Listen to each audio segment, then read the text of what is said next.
Yeah, and there we are. We're live. Let's Hey, Blake. go. How's it going, Nick? Hey, man, I'm good. How are you? I cannot complain. It is another awesome Thursday. It is Thursday. It is awesome, and it will be a good day. I need to do some things here. Hi, everyone listening and watching. How are you? How's everyone doing today? I think... Oh, no. I don't know if I can change the show title. That's okay. It'll be all right. Yeah, we'll be fine. Welcome to the pre-show. This is Human Factors Cast pre-show. We're hanging out on several platforms today. I think we got YouTube, Twitch, and Twitter going today. So if you're joining us on one of those, thank you, and we appreciate you hanging out with us.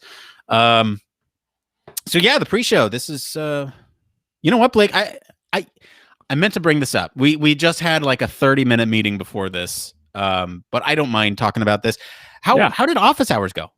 I mean, like you were watching it. How did it go? It was pretty rad. So like I caught like the last 30 minutes of it.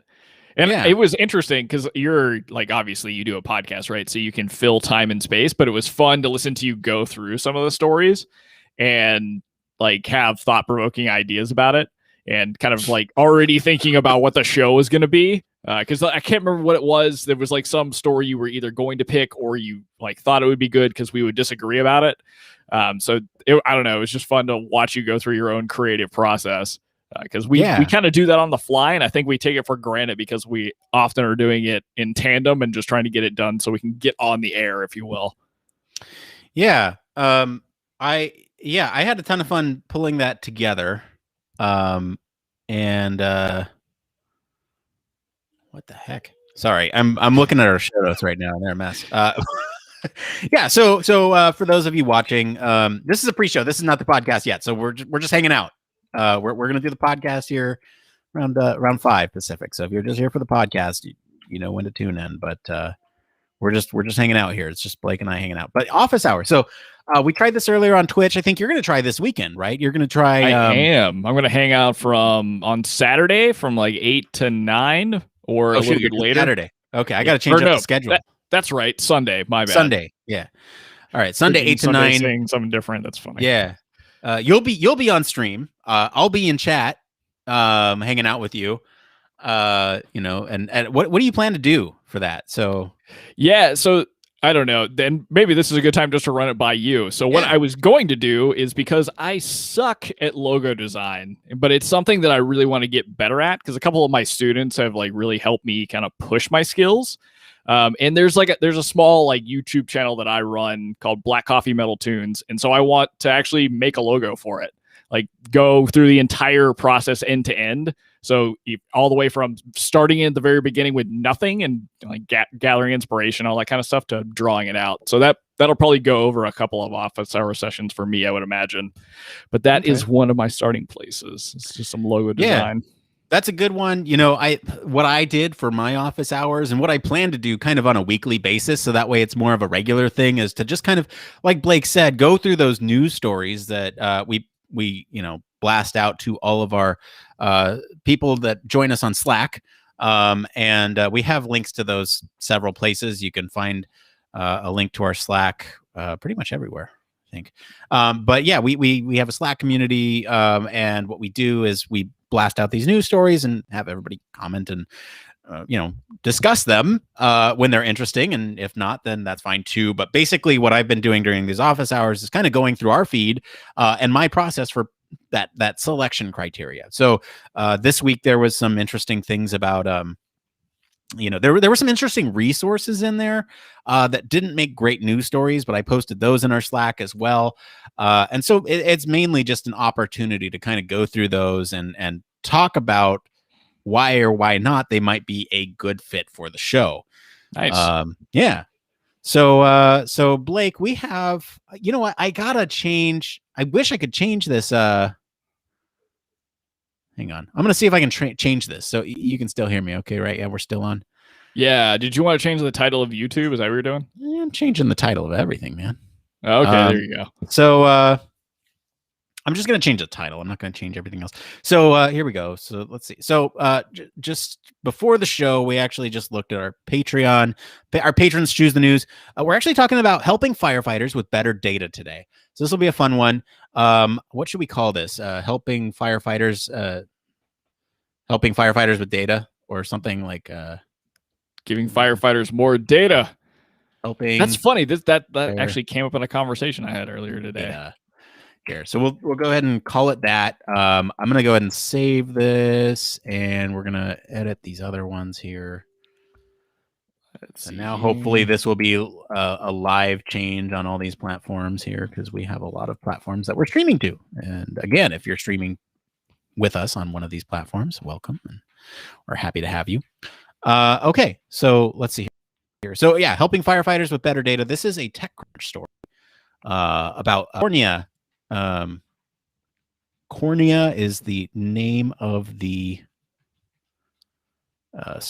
startup that is helping these firefighters. We'll talk about it during the show, but that's our story for today. Title's updated. I'm thinking. Let's see here. So I've copied and pasted it in the story there. I see you're working on the blurb already. Yep, good. Going through it. This is cool. The startup really seems like it's got some interesting things it's taking in. Yeah, it's really neat. Let's see here. While you're doing that, I'm gonna do something else. What I'm gonna do, I don't know. You'll figure it right out. Now we're putting together the show notes. It's a good time. And so you can see my cat being a goof on the wide angle camera. Oh, that's amazing. I love it. Which one is it? It's Sterling. She's right there. Yeah, she's rolling around on the floor. I love this. This is fantastic. This is the kind of content you come here for. Yep, it's the cat video content. Hey, while everyone's on, if you wouldn't mind, there's a couple things you can do to help the show out. There's a like button, there's a subscribe or follow, or any of that stuff really helps out the show, helps other people find us. It's free for you to do and really helps us out. If you don't want to do it, that's fine too. I just thought I'd throw it out there. I hate begging for that stuff, so I just have to do it. I'm contractually obligated. Blake will get on my case if I don't. Absolutely. Do that at least one time per show. Yeah, let's see here. I mean, it's not something we necessarily beg for, but it's nice when it's free, because there's a lot of like ways that people do support us, and we super appreciate that. But there's a lot of ways that you can support us without actually, paying any kind of money. And so follows or likes or any of that stuff helps a lot. Yes, I love that. Okay, so Blake, while you're doing that, I am gonna check for content for the It Came From section. So let's see here. I'm looking at our Patreon. Patreon's first. Patreon is our first priority because they are the ones that support us financially. Absolutely. But we'll take comments from anyone. But we take theirs first. Let's just say here. Published. I'm looking to see if they put anything in the weekly Q&A for us. And if not, that's okay. It's an auto post anyway. So, if not. This is such a nerdy thing in here, and I'm really excited to talk through it. The products these guys are creating are really interesting. Dude, our patrons like super data driven. Our patrons have been choosing some great stories. Like the last couple of weeks have just been absolutely bonkers. Well, it's nice because I feel like people definitely want to hear like the breakdown from us on it, because usually it was you and I picking, but now that it's somebody else, like I'm actually twice as happy to look at it and kind of like put the human factors or design lens on, because I know somebody wants to hear about it. Yeah, it's kind of cool, right? Like it's really neat. So let's see. I'm going to try something out here. So let's see here. So in terms of It Came From content, Blake, I'm going to read off a couple of these to you. Can you multitask? Are you able to? We'll find out very fast. See if I spill through this blurb here when I'm talking through it, which will be hilarious. But yeah, go ahead. Throw some out. Yeah. So let's see here. I got a couple. What questions do you normally ask developers? I'm just going to read the headlines. I'm not going to read the full blurb, but just a gut check. Do you think that sounds like a good one? I think it could be, because I think there is like a a misinformedness about what you do with a developer or what you can ask them. That might be cool. Okay, so we'll take that one. Do your past experiences shape your future opportunities? Yes, that is too much irony. That's so good. I love it. Yeah. Director and manager level design folks, what is the expected interview process for an in-house product org? No, I don't like that one. I have no idea what that means. I don't either. Is there animosity between graphic designers and HCI? I don't know. Okay, no, we're not taking. We are not taking that one. You like my shirt? I'm repping the Gungan. Oh, that's pretty sick. You're hilarious. All right, let's see. We got a couple about and there's some discussion actually in our Slack right now about online universities. I don't typically like taking these ones because it's very subjective, right? It's so subjective. Like, is it one of these things like here. Whether you should do that or not? Yeah. Which one is it? It'll be funny to go through. Hold on. Which it came from story, or which one are they talking about in Slack? Which one are they talking about? They're talking. Oh shoot, Embry-Riddle, I think. Oh, that's interesting. I could always ask like one of my buddies about that because he loved that place. Where was it? I think it was in random. Let me check it out. Yeah, let's see here. Embry-Riddle. Yeah. So just some general replies from the Slack. I've looked into Embry-Riddle, but reviews seem bad. Not sure if anyone has experience with that one. Interesting. And then there's also, hey, where'd you hear it was bad? Reddit threads. It was funny enough, right? Reddit threads. Yeah, you never know. They'll start a revolution in Reddit. That's funny, man. Like, I think we've talked about this on the podcast before a bunch of times, I think, because there's always like people asking about like, should I get this type of degree or how do I know to go to university? And really it all comes down to what do you want to do? And is there, especially in grad programs, it's like, is there research going on there that you're super stoked on? Or do you know that the program's going to set you up for that applied job that you want? Yeah, that's really funny. I'm actually going to save that part for the podcast, but I had an interaction through LinkedIn recently kind of asking me directly about this. And I really appreciated it. And it was fun for me to feel like I could give an honest answer because it was somewhere I went. But yeah, I'll expand a little bit more on that in Podtown. Cool. Yeah. Well, I don't want to pull it. Because it's so subjective. Unless you're going to talk about it as banter. Are you going to talk about it as banter? No, not at all. I'm not going to pull it. So you can talk about it here. Talk about the Embry-Riddle thing? Yeah, in the pre-show. I mean, that's everything I just said is basically how I would approach it. I don't know if it's good or bad. I know a lot of people that went there and loved it. I think one big deciding factor is are you interested in aviation or anything aviation related? If so, that's a great place to go. Well, see, that's kind of the rub here is the person in our Slack has an aviation background. And so that's why they were looking at it and they heard some bad reviews. So they're just kind of looking to feel it out. So if any of you listening or watching have experience with Embry-Riddle, go join us on our Slack and let them know. Wait, is that somebody in our Slack? Yeah, we should just connect them with Joe Ott because we've had him on the podcast and I think he's in the Slack because he went there. He works at Northrop Grumman, so I mean he can give you a little bit of insight into how to prepare him for the job. Was it good from an aviation perspective? Was it just an awesome time to go to grad school there or go to? I think he got it. He actually got his undergrad in human factors. He's one of those people. Yeah, just like tag him up. Yeah, that's easy enough to do. All right, I'm looking at some of these other Reddit posts here. Let's see here. Grad school applications. Geez, human factors integration with artificial intelligence.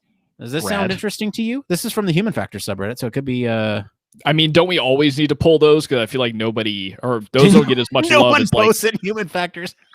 Well, like when we see them, it's a rare breed.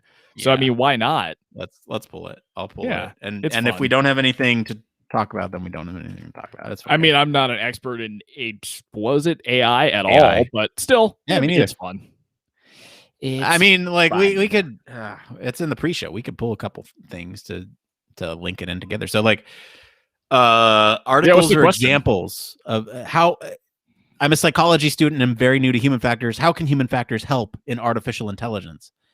Can I Okay. have some articles or examples? I think the I don't want to spoil it here, but I feel like the biggest application is probably how do humans interact with artificial intelligence, and especially automated systems that use that artificial intelligence. Right? We have I talked about in office hours this week. There was the SAE 6 levels of automation and how the human operator in a vehicle might actually interact with each of those levels, and so that was kind of fun. So that might be that's basically what I'll bring up here. It's a plug for office hours. Yeah. Also, too, there is a like if I hate to be this guy, but I'm turning much more into a developer in my career now. So I just Googled basically what's the impact of human factors in AI design, and there is a plethora of awesome titled articles. Everything from like what makes it safe to how do you like put it into educational use. So there's some cool stuff that we can pull from there, or at least talk about. The only thing it kind of sucks, and I wish this became a little bit more open sourced than it is, but it's the nature of getting paid for articles. Like all of these are going to be behind a paywall. Yeah. Well, I don't know if you were watching when I hit a paywall in the office. I was like, nope.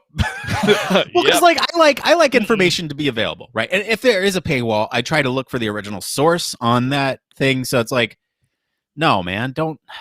I hate paywalls, and like that's kind of our mission here is to distribute information so that way, break the paywall. You never know. We might talk about something like helping firefighters out, and it might actually help somebody with their job. Like they might think about something in a different way than they did before, and that's kind of what our hope is here, right? This is kind of sick. Yeah, absolutely. Do you work alone on your project or with other designers? I am the lead designer and the only designer. So that makes me the lead. Okay. Do we want to take that question? What was there any more subtext to it? Like, do you work by yourself or do you work with other people? I'm curious what the norm is out there. What is the norm? I guess we can talk about it from the norm. Let's do that. Yeah. Okay. So don't spoil it here. Let's talk about that on the show. Okay. Because I also have preferences as well. Yeah. What I think should be the norm. We are at 4 stories, or sorry, 4 Reddit. Yeah, we'll get to like 3 if we're lucky. Wow, you think you have that much to say about this firefighting? I don't know. It just tends to be the goal. We like maybe get to 3. Maybe we've gotten to more recently. I'm gonna put in one more just in case. A little bit of buffer. I like this one. How about this? Does it make sense to include an abstract project in my portfolio or in anyone's for that matter? And this is human factors, so I think this is good. This is a good fit. Woo. We're going to be pulling more from the human factors subreddit, everyone. It has come to my attention that some automation behind the scenes was not doing the job it was supposed to do. Oh, whose fault is that? Flipping automation. See? I mean, that's AI design for you right there. Yeah. Hey, how's the blurb coming? I'm done. We good with that? Cool, man. Yeah. And I found a little usable research link for this AI question. So it's not great. You have to view it through like their own thing. Yeah, like it's got the full article. Oh, I see. You might be able to download the text if you create an account. Or reach out to the author. We can't do that right now. That's true too. All right. Well, cool, man. Let's see. So we good with show notes then? I think it's fine. Unless you've got like something else you want in here. We got 5,000 Reddit questions. Yeah, we do. We have great graphics at the end. Let's see. What else do we have? I mean, the story's there. I left most of the details in, but I don't think we need them. But they're there as needed. Oh, shoot. What did I name these streams? I don't even remember. What did I name this one? Is Firefighters Help? Let me find out. Firefighters Help something. Firefighters helping firefighters. Jeez. Oh, it didn't save. Oh, no. Oh, no. Oh, yeah. YouTube is still saying TBD. Yeah. I think Twitch might still be doing that, too. Uh-oh. I think they're all doing that, which is bad news, but that's okay. That's what we're talking about today. Thank you, everyone, for joining us. I appreciate it. Let's see here. Where's the title TBD? Dang it. All right. I think it's well, let's just make it up. It doesn't matter. Yeah, it's not a big deal. Helping firefighters with data. Absolutely. That's it. That's the show title. All right, so I've done Nice. that. I'm going to put together some of these show notes really quick just to make sure that we are good here. I'm really excited about this article. I actually might read it later because it's breaking down a little bit more. What do you mean? about, You've already read it? No, this paper on the impact of human factors research into AI research and how do you cooperate. Got it. Okay. All right. Well, cool. Well, I want to just pause for a minute here. We'll go live at 5. So we got 4 minutes. What else do we want to do for pre-show? I don't know, man. What have we covered all of the bases? Do we have any kind of like details we're supposed to spit out this week? No details this week. There we go. All right. So office hours. I mean, that's a ton of fun. I really had a ton of fun doing that. It's like it's totally laid back. Like stuff's going on in the background, and we're just hanging out and we're doing office hours. I'm really looking forward to yours, Blake. I don't know if anyone can tell by the pre-show, the multiple platforms that we're expanding to, the additional effort that we're making in some ways, that we're trying to expand our reach a little bit. And so, and we're trying to actually form more of a community, more than we already have, right? We have the Slack, and that's fun. But, I think some of what we're looking for too is kind of that live aspect of being on a platform and having the chat come in, and being able to respond to it on the fly, I think is something that we're actually really looking forward to. So if anyone's out there listening and wants to chat with us, please do. That's, one additional element that we haven't rolled into the show yet. Oh, excuse me, that I think would be a ton of fun. Absolutely. Yeah. One thing that I want to bring back, and I need to be better about cataloging this stuff, is like what we used to do is like talk about local events that were happening. A lot of the stuff for me was like much more focused on UX, of course, but like I've seen a lot more activity coming up in a lot of those groups again, and they're all virtual. So I think it's a nice time to kind of bring that back. I just can't remember who was having them. So that's something I'll try and work back into the show as like a community resources thing, if you will. Because now that we're so virtual, why not? It'd be kind of cool if we set up some automations. Like there's some things that happen like automatically, right? We have like meetup.com, right? They have like virtual events all the time now. Yeah. And you can link into their calendars, or like UXPLA has stuff all the time. And it'd just be kind of nice to get those on a recurring basis. And if anything piques your interest, you could sit down and show up. And who knows, we might actually even live stream one of them. I don't know. Like that'd be kind of fun to sit down on Twitch or something and just like watch something together. Like we wouldn't be able to rebroadcast it or anything because of rights, but like we could sit here and talk about it as it's happening. Absolutely. Yeah. That'd be so much fun. And that's kind of the beauty of Twitch too, is you have that capability, and it's nice because it's in the moment, just chilling, hanging out. Yeah. All right, man. In real time. Well, I'm going to go ahead and queue us up here. We're about a minute out. So I am going to, I'm going to hit us with a quick break, and then we'll be back and we'll start the show. Cool. All right. See everyone in a minute.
All right, and we're back. Hey, Blake, you got Audacity up? I have sounds. Yep, we're all good. Let me count us down. We'll go ahead and get started here. Ready? 5, 4. Oh wait, hang on. Let me just do a quick check to make sure I'm recording from the right mic. I am. All right, ready? 5, 4, 3, 2, 1.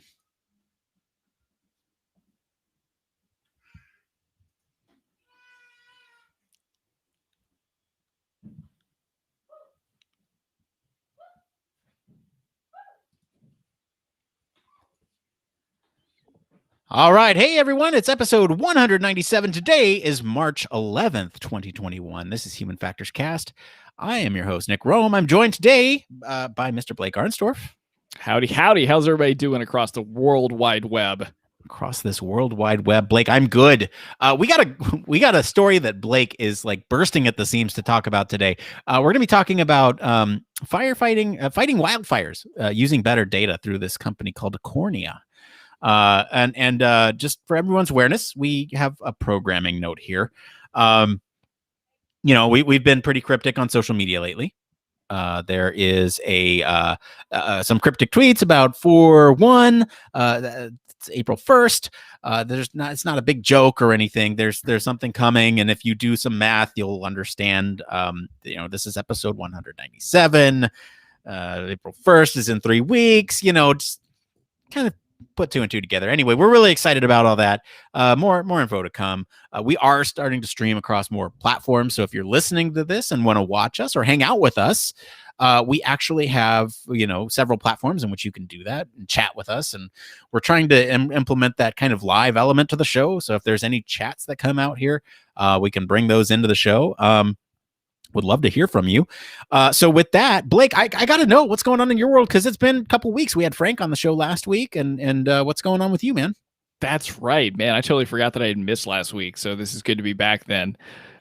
Man, it's been a kind of insane week. You've blown my mind by the fact that in 3 weeks it's April, on top of in 3 weeks we'll have done 200 episodes of Human Factors Cast. I know there's like bonus episodes that are over that, but that's nuts. That's so much. But anyway, I mean, not a whole lot's been going on. I definitely had a strange interaction, basically with myself, while listening to a podcast, a little bit of like star shock, if you will. Oh, that's weird. So I can't remember how long I've been listening to this podcast, but it's about drumming, because that's where I'm spending a lot of my personal time. And it's got these 2 hosts that are really big in the drum kind of teaching world, right? And so I'm a part of their Patreon, which has been fun to be a part of their community and things like that. But a perk of that is being able to ask questions of people on the podcast and get them to answer it. And so I found myself in the kitchen the other week and dropped my phone as they said my name hilariously correct and read out a question of mine on their podcast. And it was one of those moments where I was like, man, I've seen these guys all over the internet. I've even interacted with them in Zoom calls, but it still kind of blew my mind. And then it kind of made me think back to people who have reached out to me on LinkedIn and been surprised that I would reply, or surprised that I would, give them my phone number or email address so that we could set up a time to actually chat, because sometimes through text or whatever, it's not as good as kind of like talking in person or working ideas out in your head. So it was one of those things where I wanted to make sure that if people enjoy the show and they feel hesitant to reach out to myself, and I'm assuming, Nick, you feel the same way, that I hope that you do reach out to us. Because one of my favorite parts of doing this podcast is the interaction with the community outside of what we do, and getting questions. Like, for instance, last week I got a question about a program that somebody was looking into that I had been a part of in my past. And so it was awesome to banter back and forth about that kind of stuff. But I don't know. I want people to feel like they can always approach you and I know right now we're not having conferences, and so people can't see us in person, but please feel free to reach out to us through Slack, through Patreon, if you're on the Patreon and subscribe with us, or through, LinkedIn or any of the social media outlets. Because I think I say this for both of us. We want to be here to support the human factors community or the UX design community as it's needed. So I think Nick and I have a lot of interesting experience and different backgrounds, and can, just want to kind of pay it forward, if you will. So yeah, thanks for mentioning that, Blake. Because I mean, like I said, like we're trying to expand our community and have that live aspect of it, but really it is just trying to form more connections with all of you, because one of the unspoken kind of tenets of the show is to make human factors accessible to not just other people in human factors, but to everybody, right? We want to make it fun, we want to make it entertaining, and we don't want to hide it behind language that is gatekeeping in any way. So thank you for bringing that up, Blake. Any other last things with that?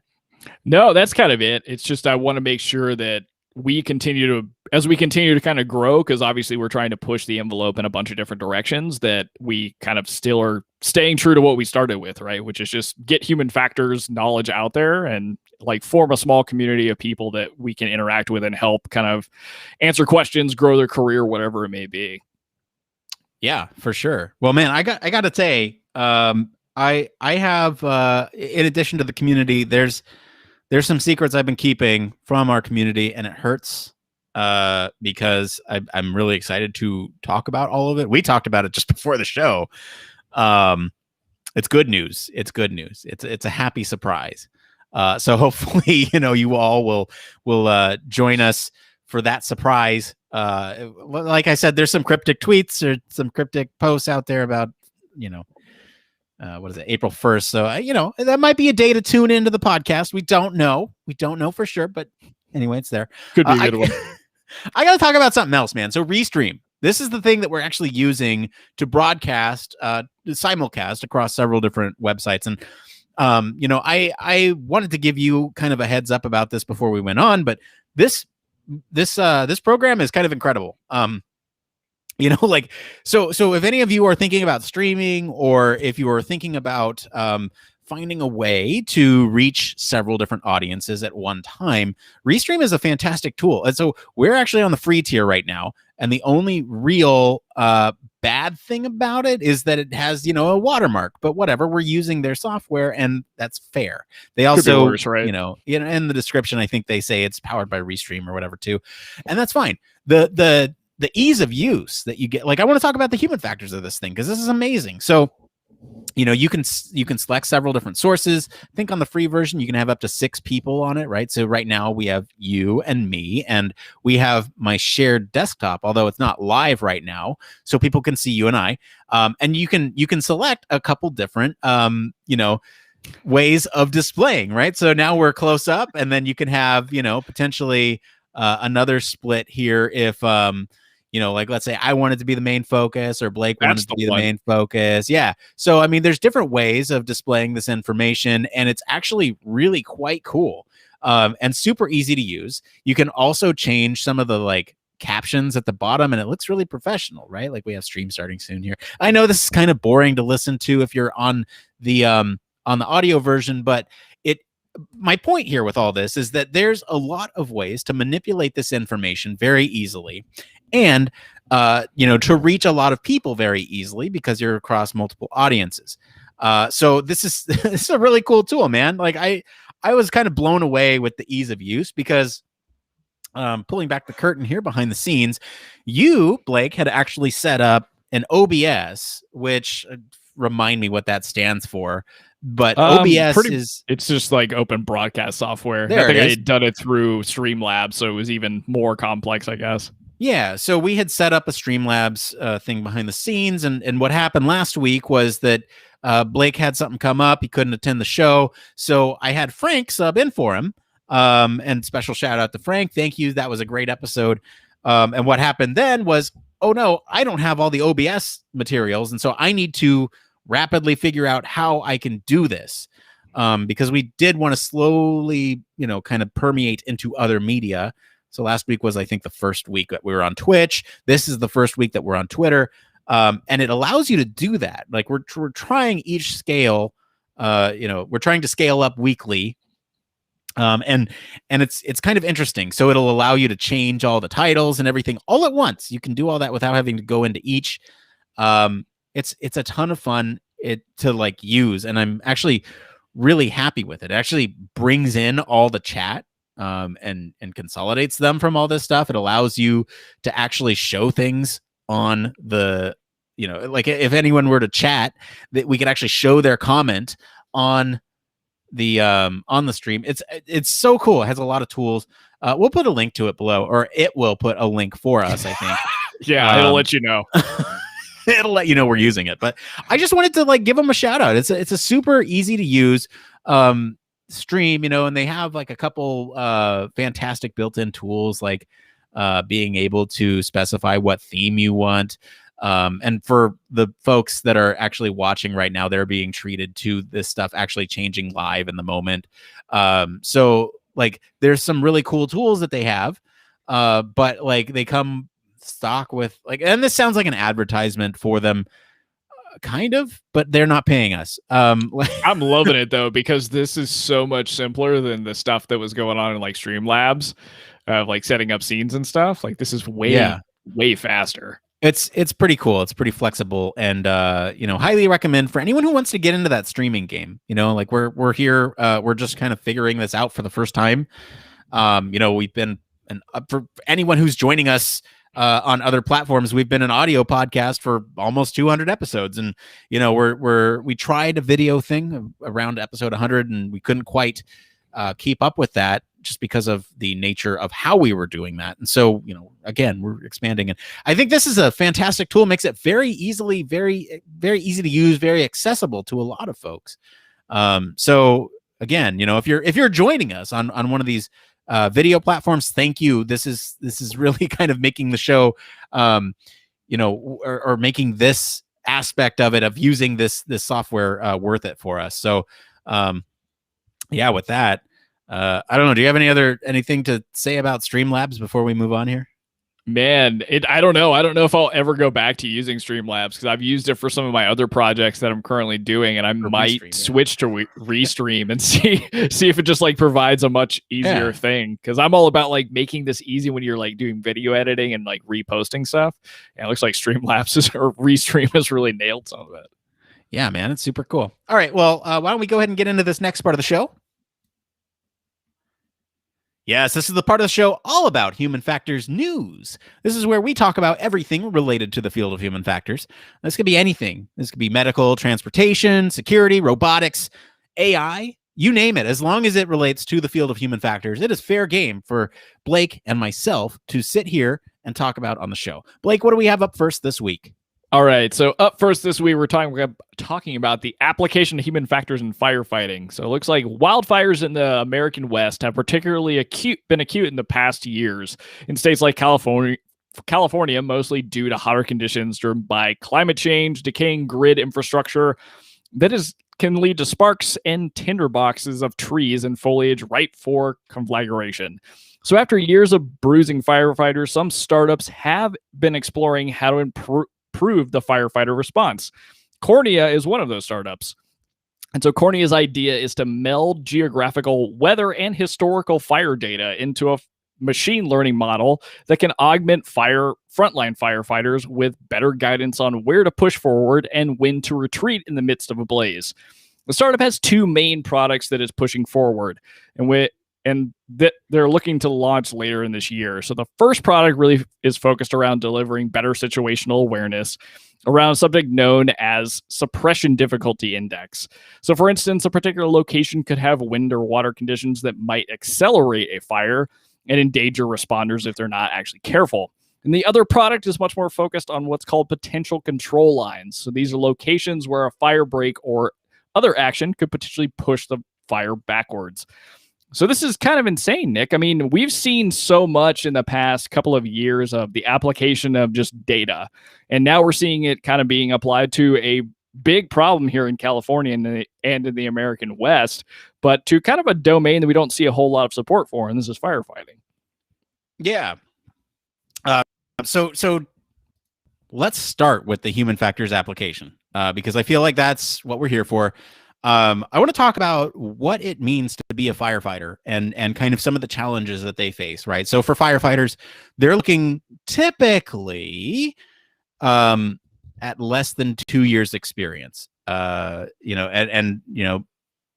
the last 13 years or so, they're looking at about 2 years of experience fighting fires.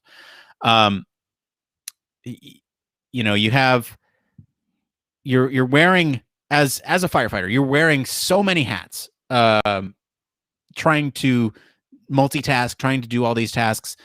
And there's generally there's poorly defined leadership. I mean, obviously there's a chief, but in these situations, there's a lot going on. And so people kind of just need to take it up upon themselves to get something done because lives are on the line. You have, you basically have this close calls, near misses on the job with some of these structures that are burning. They have to make these mental workloads happen really fast. And so there's a lot of stuff that's going on, right? You have, escape routes and planning those escape routes in buildings. You have a lot of stuff going on here. So let's break down what Cornea is doing. So they are they're bringing forward this this system. There's two products that Blake mentioned here that they are trying to push, right? There's the suppression difficulty index and the potential control line. So those are the two, right? Yeah, those are the two big flagship pieces of which they're, integrating data into their machine learning model and basically spitting out things that a firefighter could use in real time. So both of these look at, like you said, kind of your suppression difficulty index and then potential control lines. And I think this is a good place to, again, think about it from the human factors perspective and why something like this is so important for integration into firefighters' kind of toolkit that they have out in the field. Is much like in the military domain here, you've got a dynamic situation that's unfolding, and the predictability it exists, but oftentimes there's a lot of things that can change while you're in the field, and you could have a fire completely consume your entire group of firefighters out there, or have conditions change so quickly that you have to make a different escape route, if you will. So being able to apply data in situations where you may have a leg up in this case, and you're not, relying on only somebody maybe flying overhead to give you any kind of information. So I think these kind of products hopefully will get continually integrated into, I would imagine, some of the stuff that firefighters either take with them as part of their kit, or thinking really futuristically, if this was starting to be built into some of the things they have to wear, kind of like if you could think of, integrating Microsoft HoloLens into the face gear they would have to wear to be able to see this stuff in real time. Yeah, let's talk about what they use today, right? We talked a little about some of the challenges they experience today. Let's talk about what they use today. Right now, they're using paper maps and markers. And yeah, right. So it is just because they need to have this available to them. Because if it doesn't break right at the time, when you can't have things break, then you need that stuff available to you.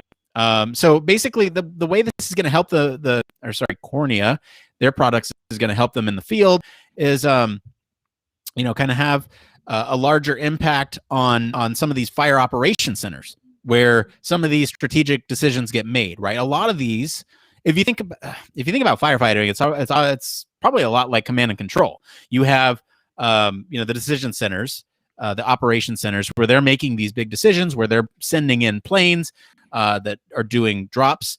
Then they're also kind of giving firefighters that top-down perspective of what's going on in terms of a system with the fire. Do they need to move out of the way? Do they need to sort of do a controlled burn ahead of the line so that way it doesn't continue on in a certain direction? What way is the wind blowing? That's what the operation center is doing. And so what Cornea is doing is they're bringing all this information into those data centers, and that will help them invest some of these firefighting resources. Absolutely, yeah. And man, could you imagine trying to work in a dynamic environment like this, where you basically have to rely on things going wrong for your company to grow and understand the market a little bit better? Because it's not something as straightforward as you can go test a bunch of this stuff out any time of year. You almost have to be pulling data from specific events and then hoping it can be, refactored inside of their algorithm to provide, useful data in the moment for seasons like this where we experience a lot of fires. So as a company that's growing from the very beginning, that's a pretty intense challenge, and you would have to really take a pretty serious systems approach to understand how to tackle the problems they are. Yeah, I mean, there's like what you said, a company like this who really strives to have this data ready and available for emergency situations. I think there's two things here. Let's talk about them. So, one is what data do they have ahead of time, or what data can they pull and test effectively right now? And that's the suppression difficulty index, right?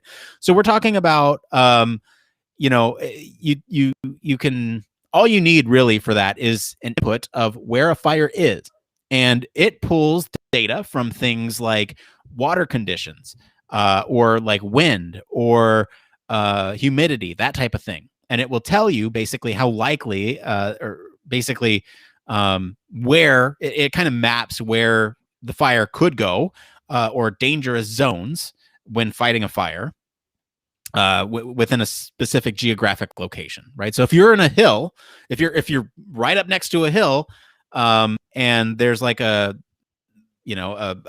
lake, something right before it hits that hill, well, then it's unlikely that it's going to jump over onto the hill and burn up. So that's one thing, and that's information that they have already. All they need is the placement of a fire.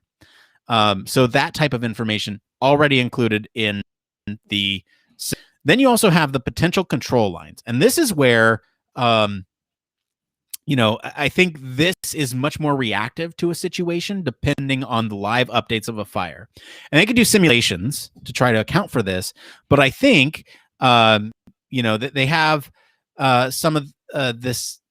This is kind of like that controlled burn that I was talking about, where you have this type of data would indicate to you where you're going to have the most success, or at least that's how I'm it. Is that how you're understanding it, Blake? Yeah, I mean, that's basically what I'm getting from what they provided here. Unfortunately, I know very little about how these things are fought, which makes me want to dive into it, because it seems like there's a lot going on in terms of the data you need to take in as you go into a situation like this. But yeah, I mean, your description makes a lot of sense. Yeah, and you did bring challenge, right? They are sort of reliant on this emergency data. And so you can test and test and test and simulate, but until you actually have a disaster occur, that is when they're going to get that real world data that they can act on, right? Yeah.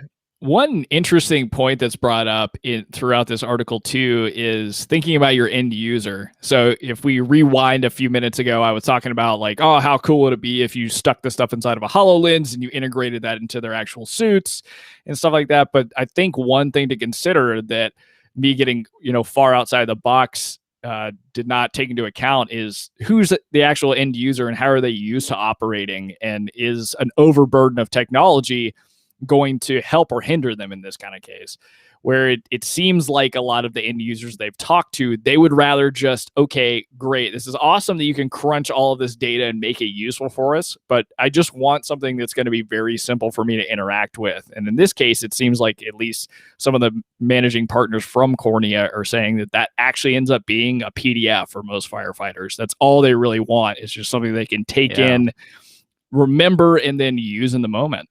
Like you said, I mean, they're doing a lot of this stuff with just paper maps and markers. So I can only imagine, like, if you don't want to add a bunch of extra hull to the gear you have to use, this is an awesome way to go. Yeah. And I think the primary focus is on those operation centers. They are the ones that have most of the information at their fingertips, and being able to supplement the information that they do have with some of those additional data sets is going to be tremendously valuable in helping them sort of plan out how to combat some of these fires, right? So I think there's a lot to look forward to here. I think this is, let's see, I'm looking at the Cornea website right now, but basically they're kind of saying, look, like every fire is going to give us more information. We're going to learn from it. We're going to apply it in different ways that we didn't before. So, I mean, that's already right there, just a great way to think about things. And it goes back to that whole issue of we need disastrous data to prevent disasters in the future. Yeah, I don't know. It's an awesome outlook that they have, though, because basically, could you imagine, like in the downtime of after like the season that goes on, you could start running, simulations and putting models together for how some of this stuff has panned out over the last year and years past that you have access to. So I think this is one of those cases where watching machine learning grow and get more sophisticated as it kind of gets better data will be really beneficial to your end operator. And I think this Yeah. may be one of those times where we're marking, how things are done now and how they're going to evolve in 10 years will be completely different. And maybe we'll be able to handle fires in a much different kind of way than we have in the past, just based off Yeah, of data, which is nuts. the piece of this that's interesting to me is, we talked a lot about sort of what this means for fighting fires, but the thing that I keep coming back to, and I'm looking for, I'm truth be told, I was stalling just now just to look at their website to see what the output of this data might look like to a firefighter or to one of the people in the operations center. And I don't see anything. Like, what does this actionable output look like? I would imagine that in a case like this, you have like, is it like Palantir where you have an aggregate of data and then it has like a course of action that you can click on that tells you all the things that need to happen in order for that course of action to complete? Um, or is it something simpler? And how does that information delivered? Is it sent via notification to the firefighters' cell phones? How do they use those cell phones when they're in all those gear? I'm sure they have other devices on them.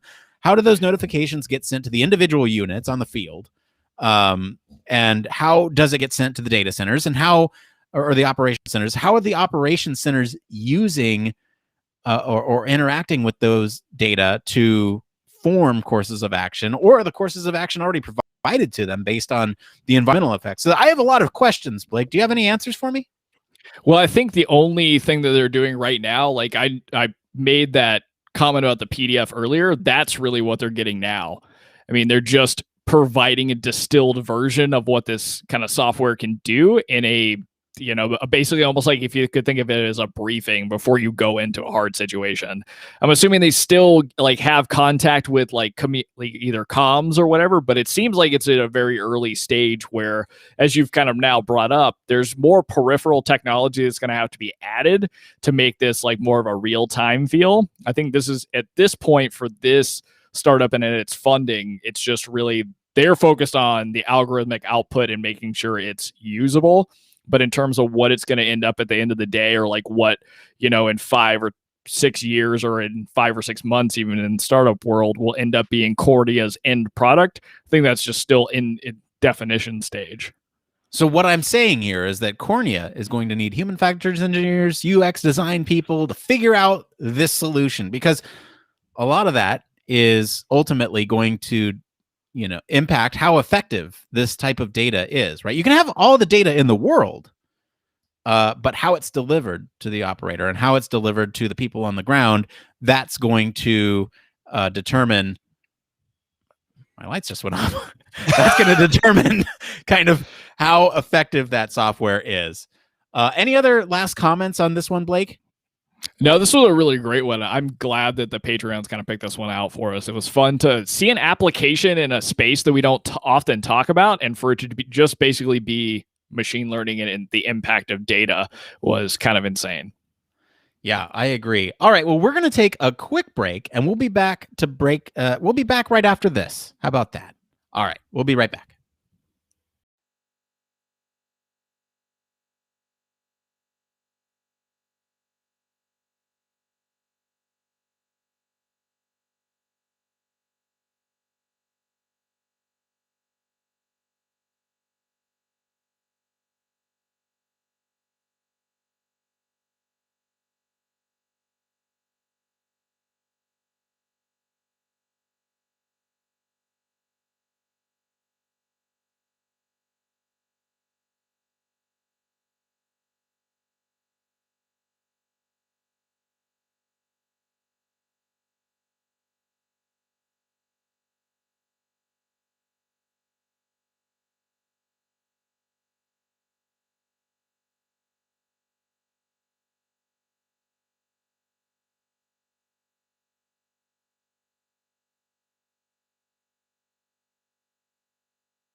Hey, we're back, and my lights keep going off. I think my son has the controller in the other room.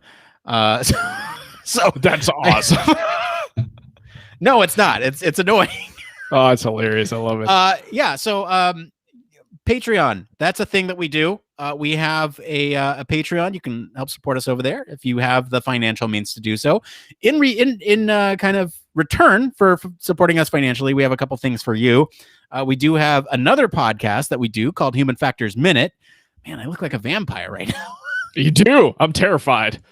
We have another thing called Human Factors Minute, and that's basically where we look all over the internet. We look all over our textbooks. We bring you 1 minute of very hyper-focused, basically the too long didn't read version of human factors, and we throw it in your podcast feed. You get one every week. We are hard at work, always making sure those are plentiful and lined up for the future. So that way, even if we miss a show here on a weekly basis, something comes up, Blake and I can't make it, at least those are still coming. So we have those for you. And they also get a say in the show, right? We have our patrons choose the news. They are the ones that chose the news story this week. We do that every week. So, we come up with kind of a bank of stuff that we might be interested in talking about on the show. And then our patrons actually choose that news. And, it's been really successful so far. We've chosen some really great stories. Actually, this week it was a close battle between what's going on with the 777's engine and this firefighting story, and the firefighting story won. So it was very interesting. With that, I think we get into this next part of the show.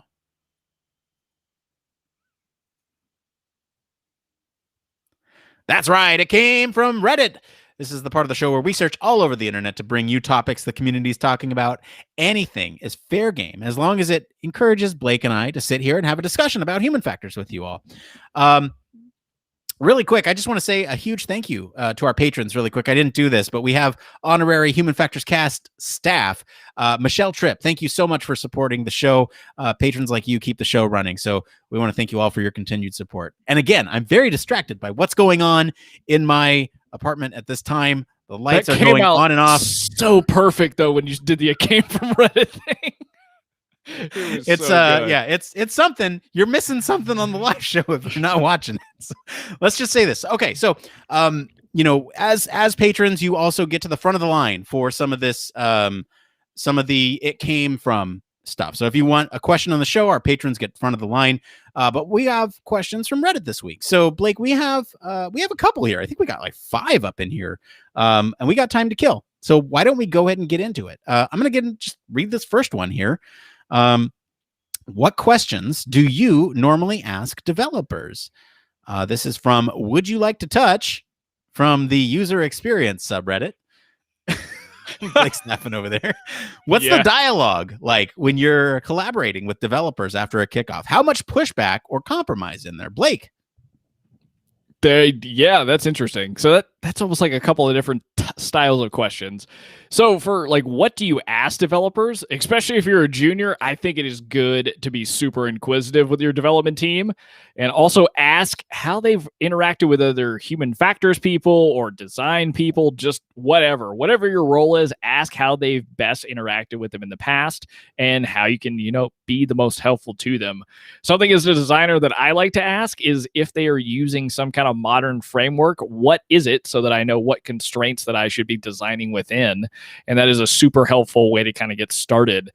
The other part of this, like the deeper level of the question, talking about what's the dialogue like when you're collaborating with other developers after a kickoff and how much pushback or compromise is there.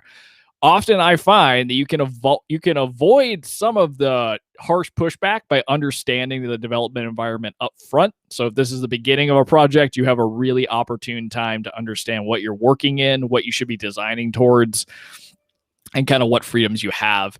But there's always going to be compromise for sure. And in some cases, there'll be massive pushback, because one thing I think that people forget is to understand the technical constraints of what they're working in. But also our job is often to push the envelope of some of that stuff to, meet user needs and at the same time be meeting business needs.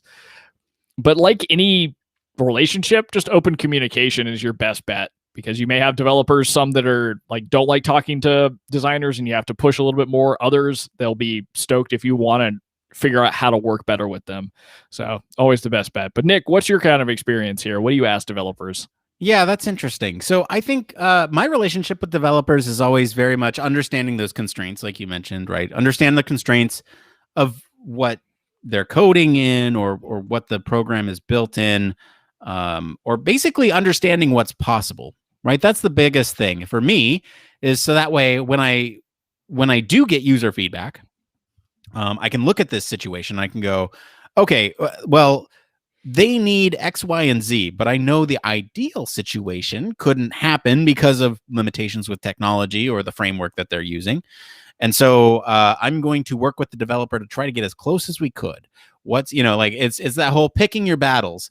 And just in terms of, actually people skills with developers, you want to have that, right? You want to be able to have a conversation with them and understand. So I guess I'm rambling here, but there's two things that you need to understand, right? You need to understand enough about the framework, not like coding or anything, but enough of what's possible. And opening that dialogue with the developer will give them that respect for you, because you are taking the time to understand what's possible, and you're not going to throw something over the fence that is going to drive them insane. So in terms of pushback, when you deliver something to the developers, obviously that happens. It's like, oh, well, I can't do this. And it's like, well, can you not do that because it's hard, or can you not do that because it's impossible? And that's a trickier battle because you want what's best for the user, but you also don't want to cause anybody any extra heartache or heartburn or whatever. So I think that's more the interesting question for me is like, how do you come to those compromises when something's possible but not easy to do from a development perspective? And I think the answer is, again, pick your battles. You want to do those things in situations where it's going to be a night and day change for the user, where if there might be a separate situation where you'll be okay if it's not exactly the thing that you want. That might be one compromise that you can make there. I don't know. Any other thoughts on how to interact with a developer, Blake? It's kind of funny what you brought up there, like that difference between, is it impossible or is it really hard? Yeah. And like that can also mean, is it just going to take so long that it doesn't even make any sense to do? Which, I don't recommend this for everybody, because if you don't have the interest in it, it can suck and it's a slog. But I honestly became more on the development side because at one point I had a feeling that I was being told that something couldn't be done when it could be. And I've discovered that to be the case in a lot of situations. And it's not that I use that to my advantage to say like, yeah, you totally can, and here's how you could do it. I think what's important about understanding development at a little bit of a deeper level and how it could benefit you as a designer anyway is, okay, if I understand the framework and I understand some of the limitations, meaning what's going to require custom written code, I can keep that in the back of my mind. And like Nick has said, if you end up with, stuff that's just going to break the experience of whatever you're doing, or from a functional perspective, like somebody won't be able to do their job at all in the right way, then that's the time to kind of argue for that stuff. And knowing what can be done within a framework and what is going to cause you custom code, and kind of thinking about those design solutions in both areas. If you get a developer or development team coming back to you saying that this can't be done, having kind of a secondary solution can be really, really helpful. Yeah, I think that's right. All right, let's get into this next one here. Yeah, we still got some time. All right, so do your past experiences shape your future opportunities? Now, Blake, you hinted at this one before the show, that this was serendipitous that this one came up, right? I'm going to read this here. This is from Week Appointment 9 from the user experience subreddit here. Do your past experiences shape your future opportunities? Go on to write, I recently got hired as a product designer for a small UX agency who does work for fintech / lending companies. It's not my ideal role or industry, and I would have preferred working in-house, but I'm hungry for any experience. And the pay is great for entry level. I just can't afford to be picky right now. I'm super grateful for the opportunity, but I wanted to work in the B2C consumer facing products. My dream company is somewhere like Spotify or Netflix, but I didn't have any FANG internships, and it was hard enough to get this position. My question is, since this role is in the fintech space, would it be harder for me to get into product design at one of my dream companies since the domains are so different? How do I use the experiences I get from this job and make it relevant and useful enough to be hired in any of my dream companies? I know it's a lot easier to get hired if you have relevant past experiences in the industry you're applying for. Also, love to hear your experiences on working for design agencies as opposed to working in-house. Blake. This is pretty rad. So I totally identify with like having a dream company that you want to work for and feeling like there's no way my experience does not match up. And so in reality, I can't necessarily provide great insight because I haven't bridged that gap myself. But what I can tell you is I think reading this question, if you were to read it back yourself, you might catch areas that you can think about, like from your portfolio perspective, how you pitch yourself, whatever it may be. But the biggest thing, if you want a job in one of these companies, network. That's going to be the easiest way to get you anywhere that you want to go, is finding people to interact with that are either have friends that work at Spotify or Netflix or whatever, or just trying to get in contact with people that do work at those companies through, friends of our friends or through like cold emailing. Because to be honest, although you don't have experience in the space, what I would be concerned about as a designer in this case is, okay, so I've been working in fintech, I have agency experience. What does that bring somewhere else? And so you shouldn't be really limiting yourself or the way you're thinking about like, oh, I've really only done fintech designs, and so I'm really good at designing dashboards or whatever it may be. You should still be able to pull the process and tools and your understanding of how to, create requirements for product design based off of interacting with users, stakeholders, all that kind of stuff. So, I mean, one of the things to consider is like, think about the job that you want, if it's at Spotify or whatever, and think about the product they create and how your past experience could fit that. And you can always do like fictional case study type things to show your interest in a product and how you would tackle kind of the problem solving behind it. So I totally get the point, and I'm sure it's valid, right? That not having relevant experience in the space can be really hard, but sometimes you have to create those opportunities for yourself. So if that's doing case studies, if it's creating, videos about why, Spotify's experience is great, or why there's a lot of design thinking that's gone into the design of it. There's just a lot of different ways you can use your current experience and expertise, it sounds like, to help you leverage that next job that you want. Yeah. I think that's mostly right. I think here's my thoughts on this. So yes, past experiences shape future opportunities, but not in the way that you're thinking. In my experience, it's less been about the experience that you get on a job and your skill set and that type of thing. It's more of the people that you know in the domain that you're currently working in, right? So let's say you work in the defense industry. You'll know people in that industry who could get you a job somewhere else. And that's going to be an easier transition for you because you're already familiar with the domain. You don't have to relearn everything. And, that's kind of the skill set piece of this. But knowing the people in that industry is going to help you get into another job in that industry. Likewise, if you're like in the gaming industry, moving from one company to another is going to be a very easy transition because someone probably, got a job somewhere else and you know them and you can ask them for a job and get it there. It might be a different story if perhaps, you don't know somebody in that industry. And that's where, what Blake was saying, you can blindly reach out to somebody, but it might not be as easy as you might think to reach out to somebody. There's a lot of people who will just ignore things on LinkedIn. Blake is kind of the exception here. He will happily sit and chat your ear off about professional development all day, but absolutely. I mean, I've made like my own side career out of that. So it is what it is.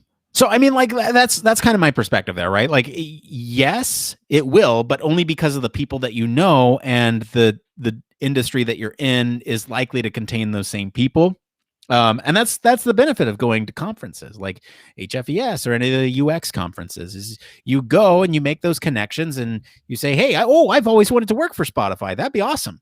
And oh well, I just so happen to work for Spotify, and then you make that connection and you keep up with them. It's kind of a game that you have to play if you want to break out of your industry and into another one. It's not impossible, but it's hard. And that's kind of where I land. And I don't want to be like a downer over here, because it's completely possible. It's just a matter of how much effort do you go into doing it, because that transition might be more effortless if you're within the same industry. Yeah. Oh, absolutely. Yeah, I mean, you're gonna have to put in the work, and it's gonna be a lot of work to swap industries. But I don't know. I think it's more possible, and I just caution people to be too worried about that they wouldn't be able to hack it in another position in another industry or domain, because I think you can. There's things you would have to learn, but I don't know. I'm a big proponent of whether if it's human factors, if it's design, even in the little experience I have in development, it's figuring out how to apply what you already know to a new problem. Yeah, good. All right. Looks like we got time for maybe two more. So why don't we take this next one here? So I am going to actually I'm going to skip this one. We're going to go to the next one here. Do you? Oh wait, no. This is the one that you wanted to talk about. Never mind. We're going to talk about this one. All right. This one's from the Human Factors subreddit. This is from Montress, and this is Human Factors Integration with AI, Artificial Intelligence. I'm a psychology student and am very new to human factors. How can human factors help in artificial intelligence? Can I have some articles or examples? Blake, you did some special research on this one. Yeah. Okay. So usually I'm facetious about this, but this time I am not being quite earnest. So this is an area that I know nothing about, but I find very, very interesting. The whole idea of AI versus general AI, and when we get to either one, it blows my mind. And so, like you, I do not really know that much about AI from a human factors perspective, and I can kind of speculate because I've been working as a human factors engineer for a long time, and I've gone through programs for it, but I can speculate on areas of research, right? Or ways that human factors could impact the design of AI or how people interact with it. But literally from Googling just human factors impact on AI design, I got so much awesome stuff. Like there's one like ResearchGate article that actually breaks down the kind of like how AI and machine learning research itself and human factors research can coincide, and it breaks it down really, really well. So the paper is called Integrating Human Factors in Artificial Intelligence in the Development of Human Machine Cooperation, which for a lot of people that don't know, definitely in grad school and in like traditional human factors, telepresence and that kind of stuff was really what I was excited about. So this is kind of taking that and putting it on steroids. But I definitely encourage like just seeing what's out there, because surprisingly stuff on ResearchGate was actually available in the full article, and you could read through the entire thing on the website. Yeah.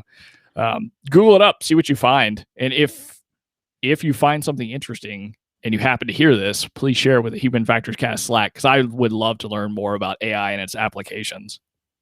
Yeah, I think generally, right? If you, I again know nothing about artificial intelligence in the field, but I think generally, there's plenty of ways that human factors can help with artificial intelligence, especially automated artificial intelligence systems. And we talked a little bit about this during office hours early this week. For anyone unaware, we're doing office hours on Twitch now. So, I sat down and did kind of dug through some of the articles that we might pull up on the show. There was an article on, SAE's 6 levels of automation, and how the human kind of interacts with each of those individual levels. And so, I think at the bare minimum, artificial intelligence has different levels, right? And that could be linked in with automated systems. And so that might be one connection, right? And that's just off the top of my head because it's fresh in my mind because we talked about it during office hours earlier this week. And so, that's one immediate application that comes to mind. There are plenty of others. Blake mentioned that article. We'll post it in the show notes for you so that way you have it available. I think, this is a thing that Blake and I say all the time, but like just Google it. And like it's absolutely true. Although we understand that, like, if you're new to the field, you might not understand what is a good source and what isn't. And so that question's not so, or that answer is not so cut and dry, really. So just Google it is kind of the bottom line. Absolutely. Look for stuff like Google Scholar Hits and anything like a ResearchGate or any pub that'll let you get as far as you can before you hit a paywall. And that's probably a good resource for you. And if you're still in school, you may have access to more of these periodicals than like people who don't have membership. So definitely kind of be mindful of the stuff you have access to through schooling if you're still there. Yeah, that's great feedback there, Blake. I think I might still have access to one of mine, but I'm not sure. It's been forever. Nice. Very cool. All right, let's get through these ones. So this next one here is from this one's called "Do You Work Alone on Your Project or with Other Designers?" This is from AutoCat on the user experience subreddit. I'm curious what the norm is out there. So we're talking about norms here. Yeah, norms. I think I'm gonna say it. It depends. No, don't do it. It does. It definitely depends. My experience has been that I've often worked as a sole designer. I don't think that should be the norm. I think that it is better to have a diverse set of perspectives to help you kind of work through harder problems from a design perspective, and you having different levels of experience along a project. Of course, like it really comes down to what's afforded and what's kind of able to be funded on a project. But my norm is single designer. I think more of the norm out there tends to be multi-designer. But I don't really know. Nick, from your perspective, what are you seeing as norms, or what have you experienced as your own personal norms? Damn it, Blake. It depends. Yeah. And the thing it does is on scale and scope of the project. In terms of scale, if you have a large project, that's backed by a corporation, the likelihood that you will have a design team that you work with. And they'll have, someone that's working on UI elements and someone that's working on interaction and someone that's working on prototyping, someone that's managing it all, and someone that's doing user research. They'll have something like that.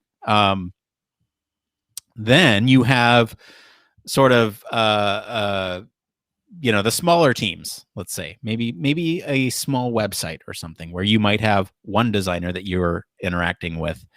And that's fine too. Just understand that they can't do everything unless they're a unicorn. And so, just take extra care to make sure that what you give them is enough for them to do their job, but not so much that it's like, hey, you gotta build out this icon to be so perfect. Just use something that exists. It doesn't. That's not that right now. No, don't worry about that.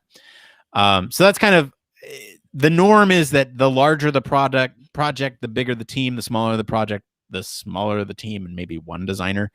That's kind of what I've experienced. All right, one more. Let's do it. All right, one more. Here we go. Does it make sense to include an abstract project in my portfolio, or in anyone's for that matter? This is from The Way the Cookie Crumbles on the Human Factors subreddit. So we got some Human Factors subreddit in here today, and I love it. Loving it.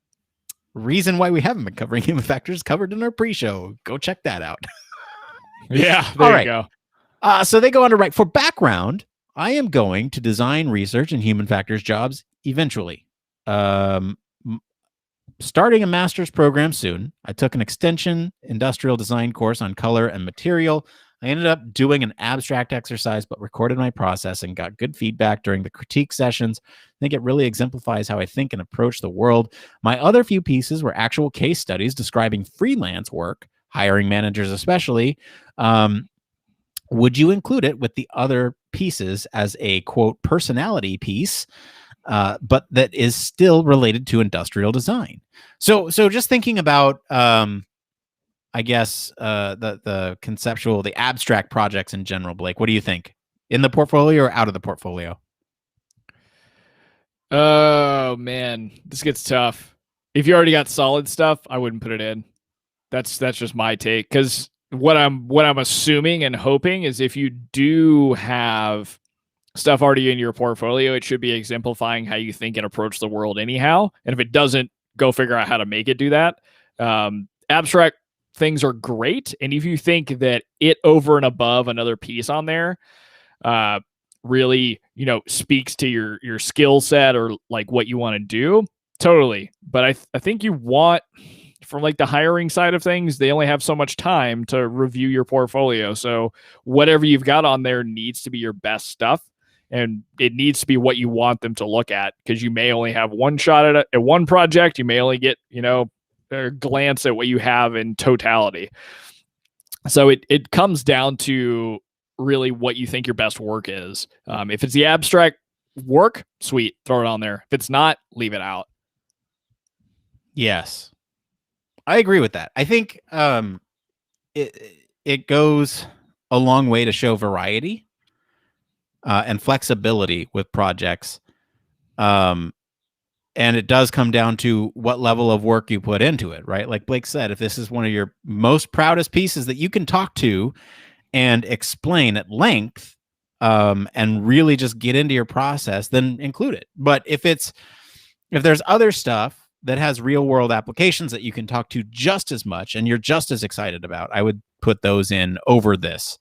Yeah, I agree that having examples that have those real world ties, or the examples that have some sort of tangible outcome, those are the ones that are, I don't know, evaluated or judged against a little. What's the word I'm looking for? Like they have more credence because something came out of them, versus like this abstract project. Well, what came of it? Well, it was just an exercise I did for a class, so I didn't really, there's nothing that came from it. So that's kind of where my mind's at. But if it's something that you're super passionate about, then put it in. I don't know if you can talk to it.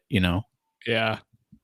To give like a real world example that's happened multiple times for me, this is related to my experience working with a UX bootcamp called Design Lab, where I help people put together their portfolio pieces in which they have the capability to do projects that are put together as a part of a curriculum, or go outside of the curriculum and work with other companies or friends to develop, websites or applications. I always push for my students to go and work with, a family member or a friend that has a business, or go find a nonprofit, because you can end up with a tangible product that's out there in the world. I can't tell you the amount of times that awesome designers and great thinkers have gotten through interviews at big companies and like, hey, your stuff is great, but I want to see something that's deployed. And if you've only kind of like followed the structured curriculum, or only are showing kind of like abstract case studies or thought experiments, it can lose you the opportunity over somebody else who has like a website that's out there or whatever it may be.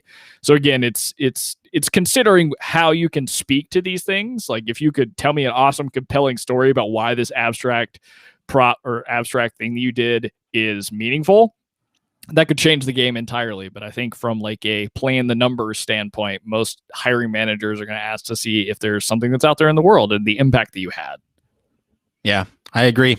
All right, let's get out of here. If you're watching, stick around. We have a post show. For everyone else, let us know what you guys think of the news story this week. You can join us or join the discussion on our Slack, or like I said, we're streaming now, so you can chat with us there. Follow us all over our social channels at H Factors Podcast. You can email us at humanfactorscast@gmail.com. If you like what you hear, you want to support the show, there's a couple ways you can do that. One, wherever you're watching, listening, whatever, you can like, subscribe, do the follow thing. No, I'm serious. That really helps out with the show. And it's free for you to do. Two, if you want to get a little bit more involved and help us out a little bit more, you can write us a review on your podcast medium of choice. Three, This is if you want to give us money, you can do that. You can support us on Patreon, and we'll give back to you for doing so. And so, you can always reach us at our home on the web, humanfactorscast.com. I want to thank Mr. Blake Arnsdorff for being on the show today. Where can our listeners go and find you if they want valuable research and career advice? You guys can always find me anywhere across social media at Don't Panic UX. That's the best way to kind of get in touch with me and go through that kind of stuff. As for me, I've been your host, Nick Roome. You can find me across social media at Nick_Roome. Thanks again for tuning into Human Factors Cast. Until next time. It depends.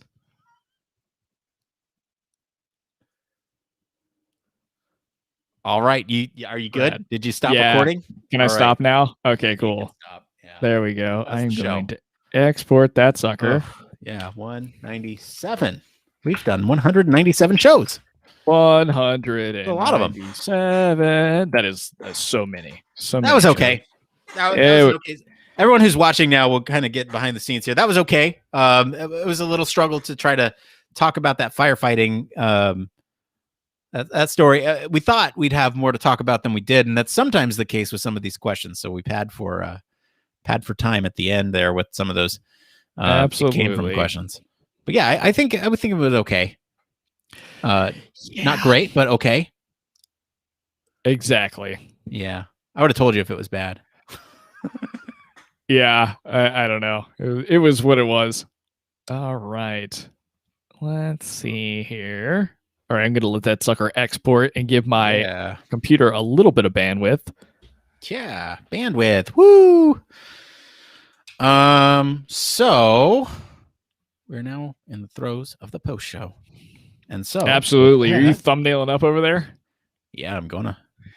All right, rad. So let's see here. Let's see how this works. All right, we got the thumbnails up. Oh no, wait, no. What am I doing? There we go. Thumbs. Yeah. Nice. That's the thumbs. All right, so everyone can see that. Actually, you know what? I'm gonna throw us over here because otherwise you're covering up that thumbnail. I don't want that. All right. So actually, for people joining us now this week, we are doing 2 thumbnails now. So we're actually producing a thumbnail for the podcast artwork, and you get a sneak peek here. We're doing a YouTube thumbnail. Oh, very good. So that'll be fun. Blake, are you any good at like cropping faces out of like Photoshop? Like, so, if we were to do like right now, if we were to do like our reaction photos, would you be able to take that and put them on the sides of that that YouTube thumbnail? Right? Like, is that something? Wish it would take me longer to do it this time, but what I can do is I can figure out how to do it quickly, and then next week I should be able to do it no problem. Because usually, like, I do all that stuff in production. Yeah, for some of the shit that I was doing. But just for everyone watching, next week. What would your face be right now if you were to do the YouTube thumbnail? Like, we'll count down from 3 and we'll do it. Ready? 1, 2, 3. That'd be it. The Home Alone face. Absolutely. I had like visible confusion. I was like, I'm just scared of fire. There you go. Okay, yeah, that's good. That's good.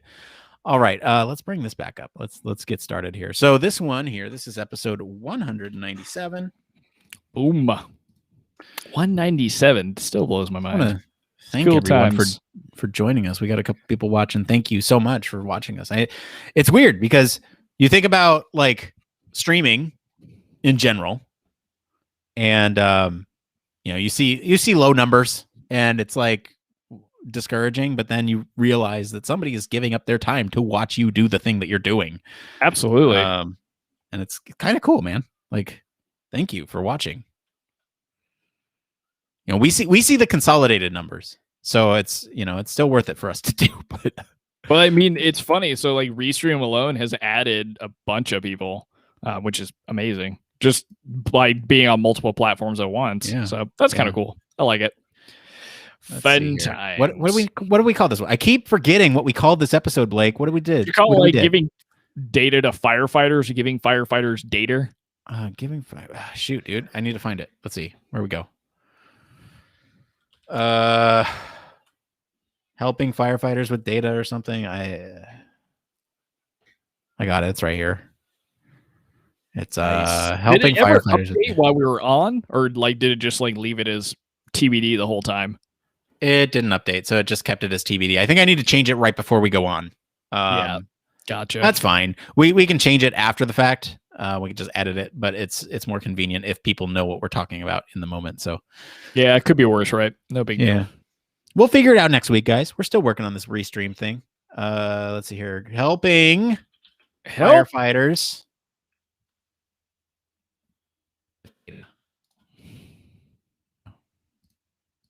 This is 197. There was that TechCrunch image was pretty powerful. I'm going to go to Cornea, Cornea's website. And by the way, their website is terrible. Oh no. I didn't want to mention this on the show, but Yeah. man, is it rough. Like, look at this thing. Here we go. It's tough when that happens. So one, it's just like it takes forever to load. So like, so it's super good. And they have some of the like scroll based animations on there. Like this is not my internet lagging. This is the thing is because animation. Ooh, yikes. Oh, that's too bad. Because that's some cool stuff. Really that's bad. Just like optimization with Lighthouse and whatnot, and they would be able to fix that. That's yeah. It's not a hard fix. So this one screams to me, we are fighting fires. And it looks like what? Can you not take that picture? Okay, I'm going to inspect the element here. We'll see. Do it. This is a little trick for everyone. If you want to, if you can't right-click copy image, you can go digging like I'm doing right here. Looks like that is the image, or at least the bucket that it's in. So where is it? Mobile full width. Okay, I am not seeing it. Column inner wrapper. You got to poke around a little bit here. Div class container. Yeah, sometimes they'll even be in the just page sources too. Yeah. Just hanging out. Sure.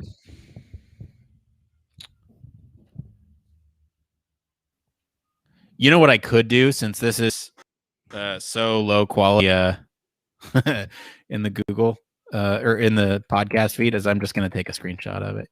Just zoom in and take a screenshot of it so it's a little higher res. Why not? You know what? That's what you do if you can't find the thing that you're looking for. So that looks like a great picture. Look at that. We're fighting firefighters. That's almost a perfect square too.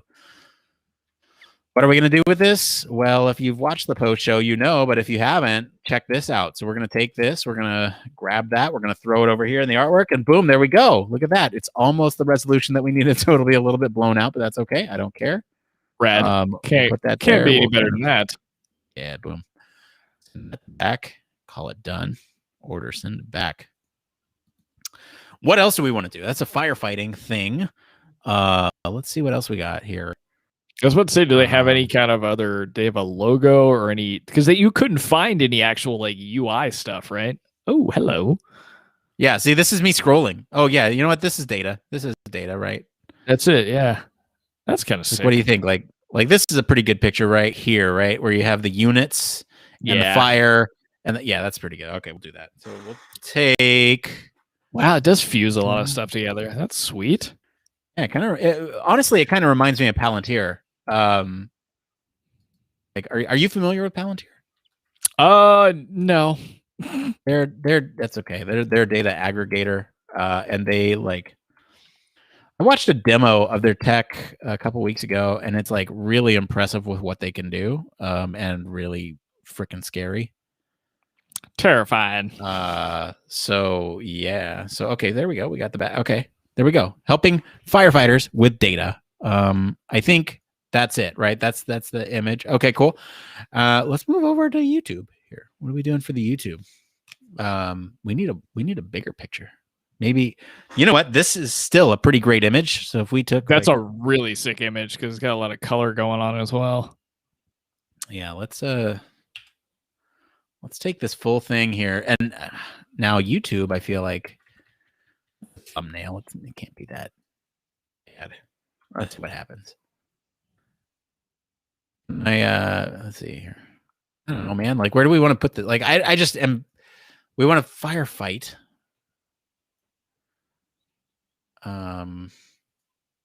I don't know. I'm terrible at these YouTube ones. These ones confuse me a little bit more, right? Like this is what I did for the last one. It looks like a children's drawing, but it's like just a little Google action. No big deal. I don't know. If you're watching in chat right now, let us know. Because I am at a loss for what the heck to do. So because you can't really grab another good shot of the firefighter one. It doesn't seem. no. Here's a handy tip for anyone watching. So we're gonna look for firefighting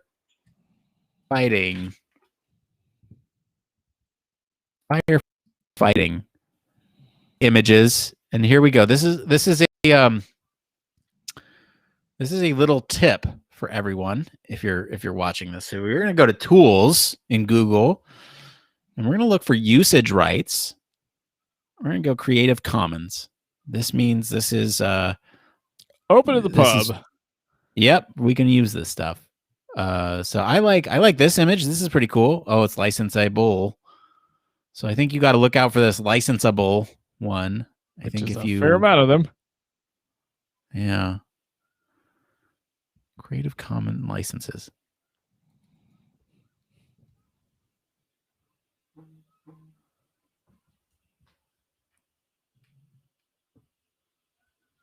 Let's see here. Oh, San Diego. Yeah, lots of San Diego. We have lots of fires here in San Diego. That we do, man. That we do. Yeah, we do. We do. You know what? I'm going to use that one up top. Let me use... oh, wait. No, that one's licensable. I like this image, too. This one's pretty good. KPBS. That's you domain. Can't go wrong with KPBS either. Copy image. We'll do that. All right, so we're going to throw this over here. Oh, dude, this is great. I love this. So we're going to take this and we're going to like put it here.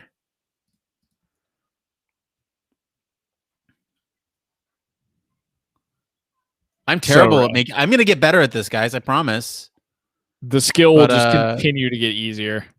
Yeah. Let's see here. I don't know if anyone's got suggestions here. We're going to put this over here in the corner.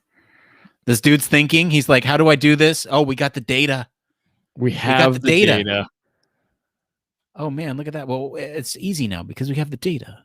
We're going to order it. We're going to send it back. How about that? And maybe, oh, man, can I like... Let's see what we can do. Can we do a call out and do like a thought bubble? I'm sure that you can. There you go. Yeah. Okay. I like that. Can I rotate it just a little bit? No, I don't like that. I like how you're just watching me. It's hilarious. Can I now, can I fill this with an image? Of course you can. Now the thought bubble. Yeah. That'll be hilarious if you can actually do that. Add a drop shadow. Means that Google has gotten real good. Yeah, I don't think Google's that good. We're not going to do that. Yeah, it doesn't seem like that's a possibility for them. Here, why don't we do this? We're going to put that guy over here. We're going to, let's see here. It looks like Blake's got to go. Blake, you going to go? I'm going to finish up the show here with this. I'm almost done anyway. Let's see here. I will catch up with everybody later. Thanks so much for hanging out. Join Blake for his office hours on Sunday. Absolutely. It is. Be stoked to have anybody there that ends up there. All right, y'all. Yeah. Be easy. All right. Bye, Blake. I'll wrap up the show here for us. Okay. Here we go, guys. We've got to find one more image here that makes this look... You know what? We'll just take this. I like this. We'll take this. All right. I think this is going to be it. This looks like data E to me. We're going to take that. We're going to paste it here. We're going to scale it down. Now we have like a three image thing going on here. And if we take this and take this and send them to back, arrange, where to go? Order, send it back. There we go. I think that's it, right? That's, oh no. Now it's covered by the thing. All right, what if we lifted it up a little bit? Oops. Promise we're going to get better at this. We're going to get better at this. That's data. Look at that. And what we'll do in the background here is we're going to change this background. And we're going to change it to black. And then that way, it just looks like it was part of the plan all along. Yes, I think that's it. That's kind of okay. No, we got to lift it high enough so that way it doesn't peek out down here. This is the nitty gritty bit of the podcast. Here we go. Okay, so I think that's it. We got our we have our thumbnails. We had a good show. I think the only other thing I'm going to do to this is I'm going to put in that title, whatever we had the title as here, helping firefighters with data. And go ahead and go back to here. We're going to paste without formatting. That's perfect. Firefighters with data.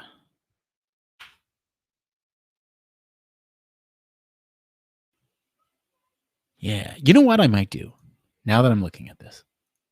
I'm going to do this. I'm going to move these guys over here. Yeah, we're going to do that. We're going to move these over here. And then this one, we're going to move over here. So that way it's kind of like that. Yeah, that's good. And then we're going to do this. So that's peeking out. Let's duplicate it. And we're going to put it like down here as well. We're going to keep it aligned. But then that way, if we select all these, we're going to order them. We're going to send them to back. There we go. Send them to back. And then we're going to bring this one to front. You'll see what I'm doing here in a minute. We're going to bring this one, actually bring these both to front. And then I think I'll be happy with this. No! Hold on, because we got to send this one back. Now, I'm trying to get this one. Oh my gosh. All right, send backwards. Send backward one more time. Order backward. There we go. That's what I was trying to do. Now it looks like that's one continuous piece behind there. See, it all worked out. Yeah, that's a beautiful thumbnail. All right. Thanks, everybody, for watching me struggle with this thumbnail thing. And thank you, everyone, for joining us on whatever platform you're on. And we really appreciate you hanging out here and watching us on the stream. So thank you. We'll be back again next week. Blake will be on Twitch this weekend on Sunday from 8 to 9 a.m. Pacific. I'll be on office hours Tuesday at 11 a.m. Pacific. And don't forget, everyone, we change our clocks this weekend. So everyone be well, and we'll see you soon.